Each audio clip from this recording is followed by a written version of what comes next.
Today I'm looking at the song Sparky's Dream by the mighty Teenage Fanclub. And I have had quite a few requests that I look at some Teenage Fanclub stuff, and they are up there amongst my favourite bands, so I'm not quite sure why it's taken so long for this to happen, but it's happening today. And this is a fantastic song. I think from a guitar point of view it will give you a really good intermediate level rhythm guitar workout.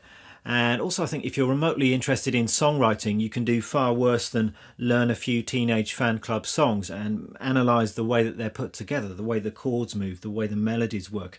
And it will really give you a good songwriting education, I think. So I'm going to begin by playing through a bit of the track for you, and then I'll talk about what's going on.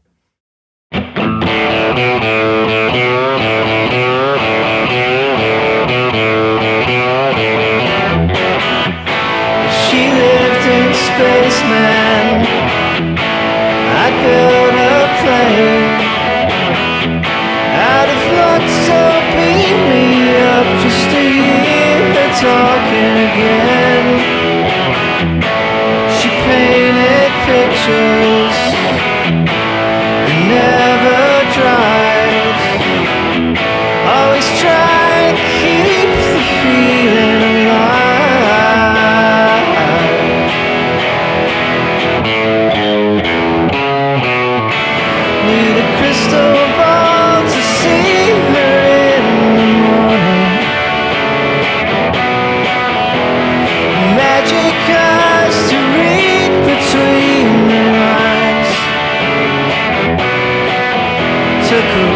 Direction from shooting star in the love dimension,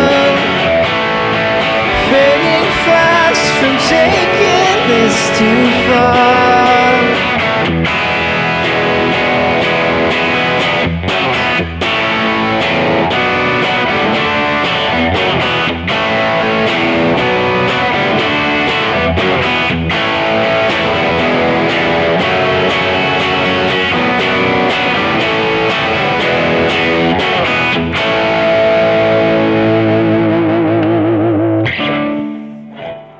So I think this song was a single, and I do remember hearing it on the radio at the time, and my mind was blown, basically. And it also appears on this album Grand Prix, which came out in 1995 by the look of it. This is actually a reissue vinyl, and it's one of those records which is so good. You really do need this record in your collection, so it's a very strong recommendation from me.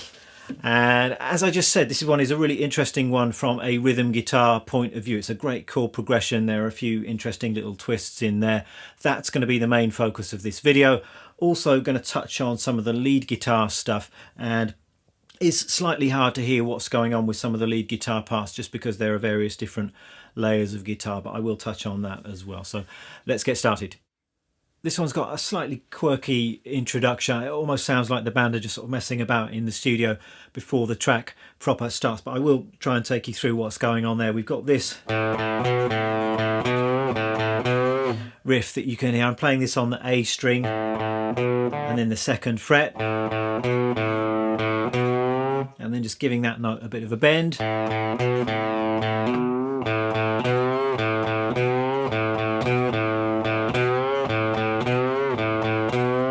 That's the basic pattern. It might well be doubled an octave higher, I think. So,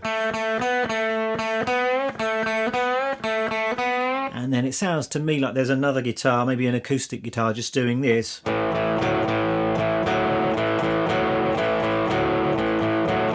kind of Chuck Berry thing. So just an A power chord and then fretting the 4th fret on the D string. So I put all of that together and you've got your little introduction.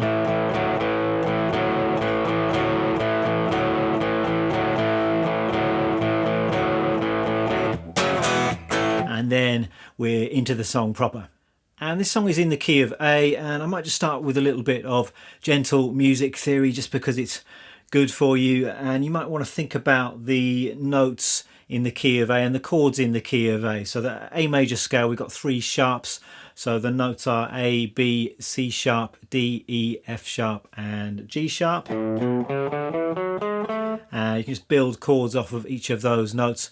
You've got 3 major chords, so you've got A chord, you've got a D, and an E chord. That's the 1, 4 and 5 chords. Those are the major chords in the key, and we've got 3 available minor chords as well, so B minor, C minor and F sharp minor, and pretty much all of those chords are used in this song. I'm not sure that the C sharp minor is in this song, but you certainly got a C sharp bass note in there, so it's actually quite useful to know a little bit about the theory.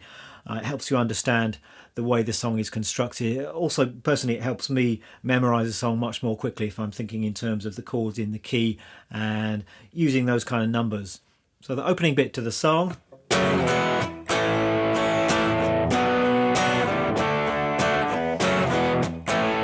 And we've got this figure which is repeated throughout the song. We're going from an F sharp minor chord, so this is a bar chord at the 2nd fret, to an E chord, and it's played in that kind of rhythm. It's 1 and 2 and 3, and so it's played on the 3 and then the and of 3, and you're moving quite quickly between those 2 chords, and I think it makes sense if you're going from a bar chord to an open E chord to fret your E chord like this. So normally you play your E chord like that, but if you instead refinger it, so you're using your 3rd finger, your little finger and your 2nd finger, it's just an easier change from the bar chord. You can kind of keep these 2 fingers down, they're just sliding down 2 frets, and then you're bringing your 2nd finger into play for the E chord. Then we're into an A chord. I'm just playing the A chord with 1 finger here, and the verse pattern is A, B minor to D, so that's the 1 chord, it's the 2 minor chord, and then the 4 chord. So it's A, B minor is a 5th string root bar chord. I've got a feeling that on the recording it might be playing the bar across all strings, so you've actually got that F sharp in the bass, but it's still a B minor chord, and then going to D, and then that quick F sharp minor to E again.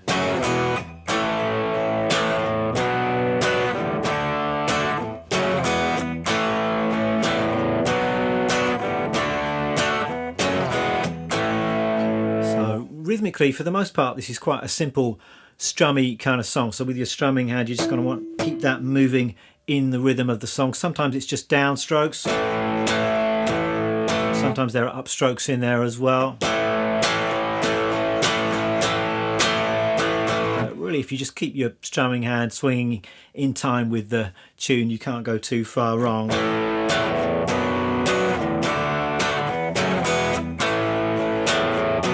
Keeping that moving up and down. Notice that there's a push on that A chord, so we're changing to that A chord on the and of 4, which is a really cool songwriting device. It's 1 and 2 and 3 and 4 and if you're keeping your strumming hand moving in time with the song, it means that push is going to fall on an up strum of the pick. 1 and 2 and 3 and 4 and.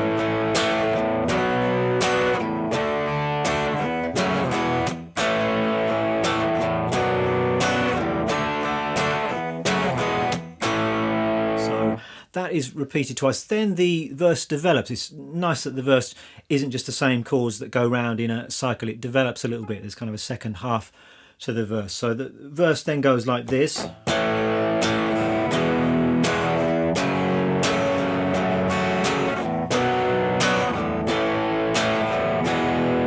So we're starting on A, E, F sharp minor, and then B minor, A, and E. And notice how long we're spending on each of those chords. Sometimes it's 2 beats, sometimes it's 4 beats. So we've got 1, 2, 3, 4, then a full bar on the F sharp minor, and 2 beats, 2 beats. Then we're going round again for the next verse, so it's really a double verse, I would say, at the start of this tune. So let me just put all of that together at a slowish tempo. 1, 2.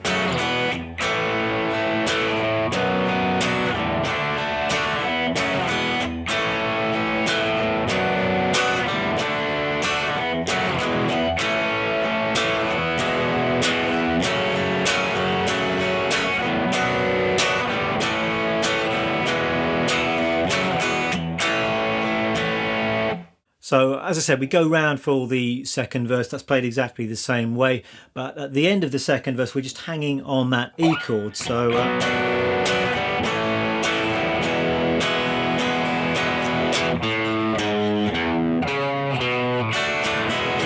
then there's just this little riff which leads into the chorus. So we're going from the E chord, 2, 3, 4, 1.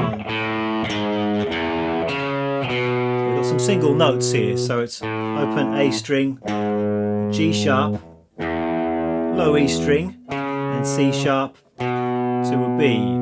And that's all quite syncopated as well, so we're playing those notes on the upbeats on the and. It's 2 and 3 and 4 and 1 and 2 and 3 and 4 and 1. And then just a D to an E leading us to the chorus. And the chorus is really beautiful. It starts off like this.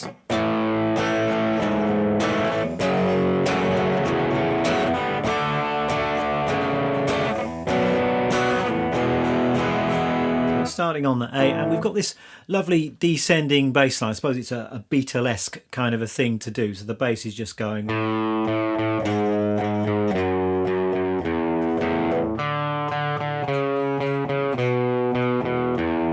So we're starting off with that A chord, then we're just changing the bass note. So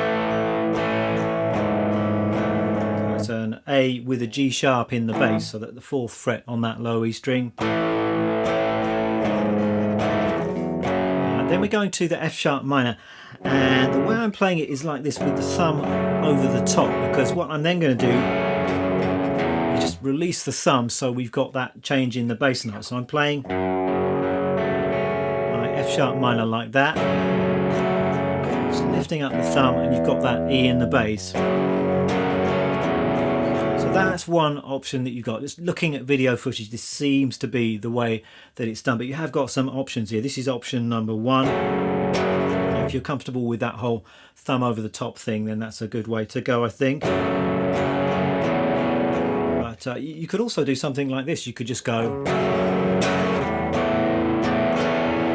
from the F sharp minor to an A chord with an E in the bass. That sounds almost identical, and on the recording I sometimes think I can hear that open A string in there as well. So it could be that one guitar is doing one thing and another guitar is doing the other thing, but that's a possibility too. So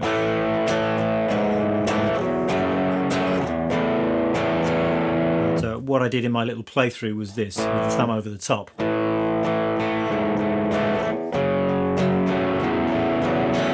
And then we're going to D. Again, changing the bass note. So you're playing your D chord, then you need to reach over with your pinky to get that C sharp. And then B minor, going to E. So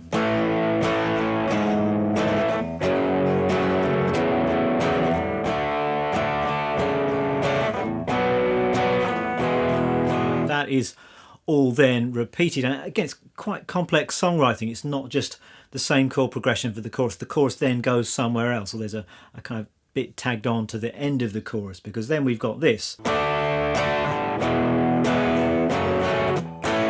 So took a wrong direction. Just D, E, F sharp, going to A. Again, you've got that rhythmic push in there. So repeating that. Then one more time, and then D, F sharp minor, and then the same as we had in the verse. You got the B minor, A, going to E.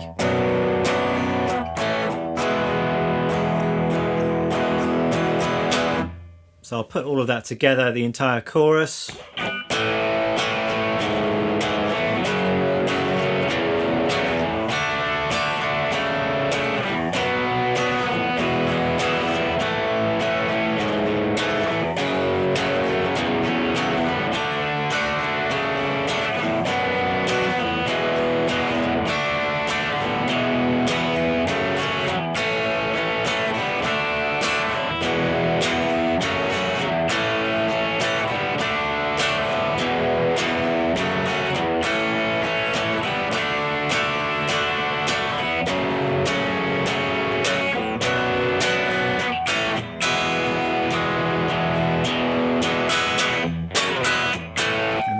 back into the verse again. Let me just talk briefly about the other guitar parts that I'm hearing. I think for the most part the guitars are just double or maybe triple tracked, playing more or less exactly the same thing, but in the middle of the track there is a little bit of a instrumental break and you can hear some quite nice kind of lead guitar things going on, and I'm hearing some double and some triple stops on the top 2 or 3 strings, so this kind of thing.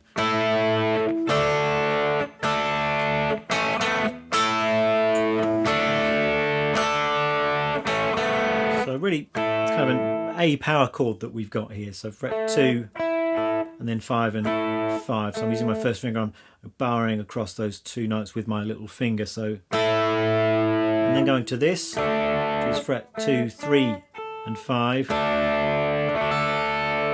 And then some double stops. So 2nd fret on the G and B, and then 2nd fret on the G and an open B. Then just repeating that.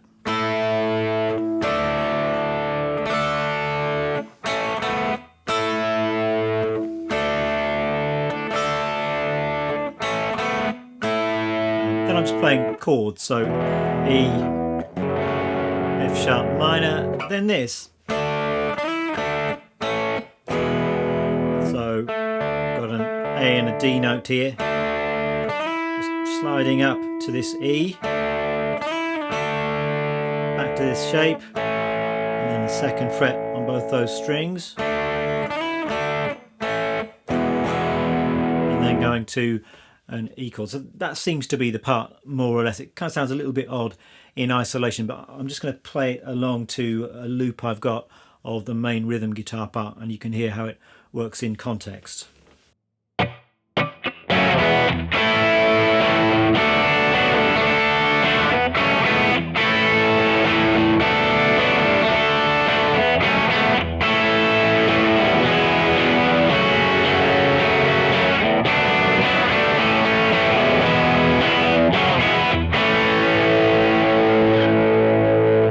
And that's kind of it. Everything repeats after that point. You can listen to the record and you'll get a feel for the structure of the tune. And then just at the very end of the song there's a classic Beatle-esque kind of ending where you're going from D to D minor and then to A. So very nice songwriting device that. It's the 4 chord and then the 4 minor, kind of tugging at your heartstrings there, and then back to the 1 chord.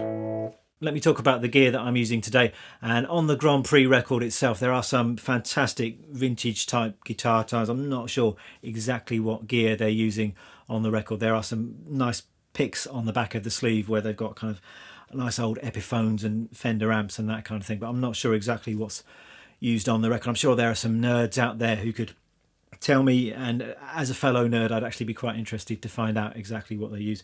But you look at Teenage Fanclub play live, and I've seen them live many times actually. They've got a really nice selection of gear. They don't always use exactly the same guitars, so really anything that you've got will work. I've chosen to use my Jazzmaster today. This is a 65 reissue Jazzmaster. As far as amps go, I'm just using my Kemper Profiler today, and it's a 57 Deluxe. I suppose that's a Fender style profile, and really that's just for convenience. If I'm singing over a track, it's actually quite tricky if I'm singing in the same room as a really loud amp that's right behind me. It's kind of hard to sing over that without monitors, and it's hard to get a good balance on the recording. So using the Kemper, you kind of remove all of those problems. If it was a real album recording or something like that, I'm always going to prefer miking up a real amp, but the Kemper does sound really good and it's really easy to get great sound. So that's what I'm using today. That's it for today. Hope you enjoy learning to play this song. And if Teenage Fanclub are new to you, and they were quite big in the UK, but I'm not sure quite how big they were in the rest of the world, but do yourself a favour and get hold of a copy of Grand Prix, or maybe 13, or Songs from Northern Britain is another great album that's a favourite of mine, and check out some of their music properly. As usual, I'm going to be tabbing all of this stuff out. I'm going to be chucking that up on my Patreon page, and you can pay what you like, get access to that tab and to all the other tabs and backing tracks on there. Thanks very much for watching. I will see you next time.